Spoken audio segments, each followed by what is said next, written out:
When modern academia and politics discuss the economy, they often describe it as a floating mathematical realm, a digital cloud of ledgers and agreements completely detached from the physical world.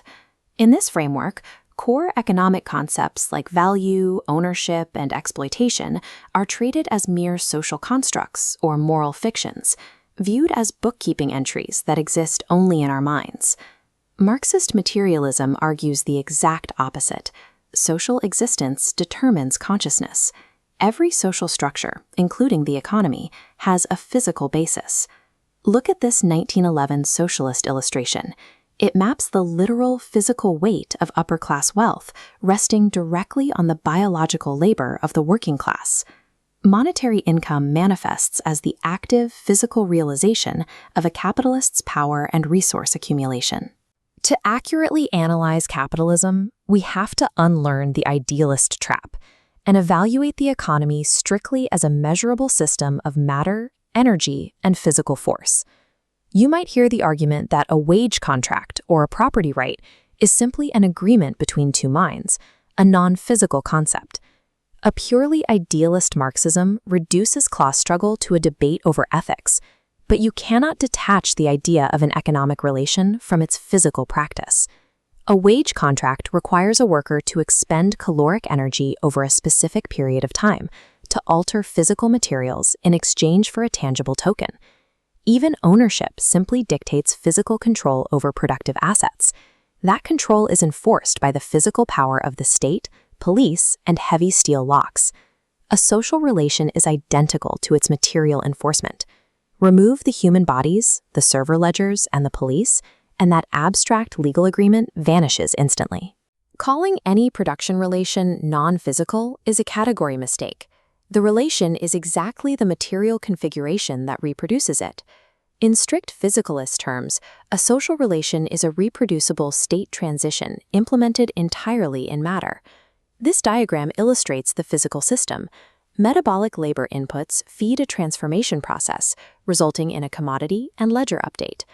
Compare this to friendship, reciprocal transfers without rigid structure. Wage labor formalizes this exact pattern into commodity production, returning enforceable tokens to an owner. On a factory floor, this schematic plays out through raw metabolic energy. Workers burn calories minute by minute to transform steel, wood, or textiles. Extracting this effort at scale requires verifiable state updates. The system relies on ledgers, contracts, and currency, all backed by institutional force. The difference between an informal social tie and a wage contract is organizational, not biological. Both are built from matter and energy, but only one is systematically engineered for the relentless accumulation and exploitation of that energy.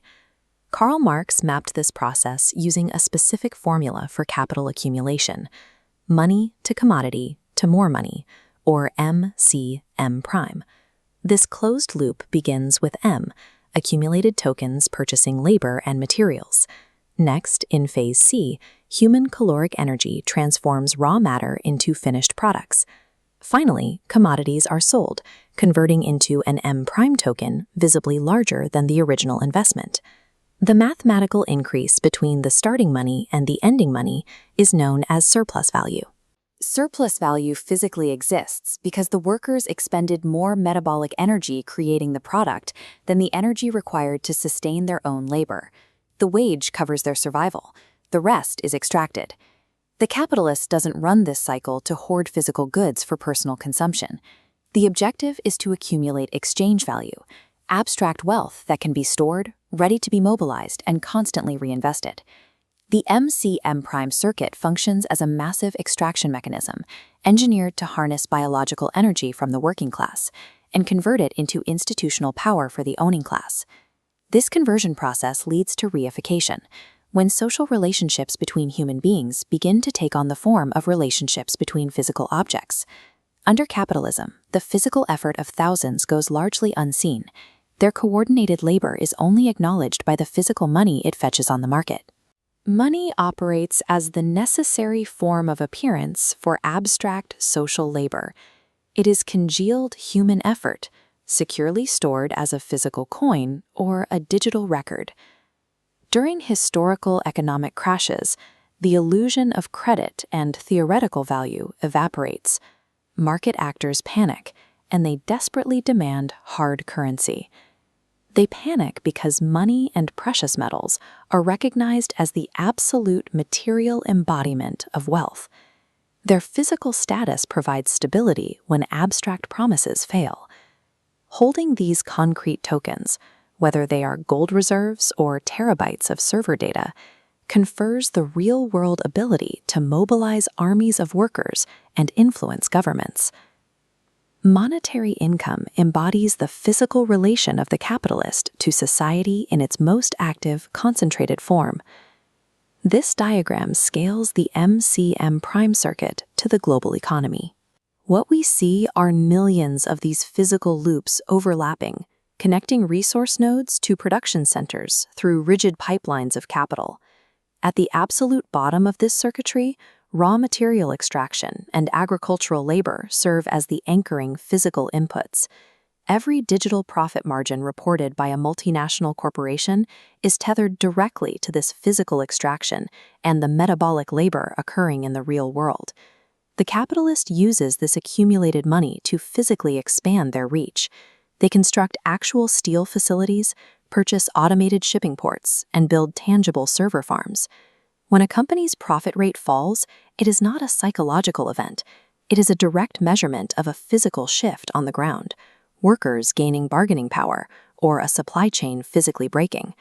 The entire global economy functions as a singular, massive engine, with money acting as the physical fuel moving through its circuitry.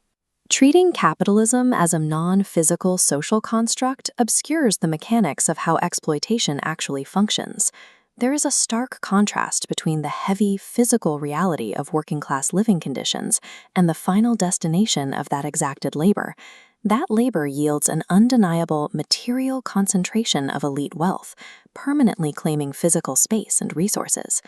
Ultimately, a capitalist's wealth is the physical accumulation of others' caloric labor, congealed into highly measurable, transferable tokens.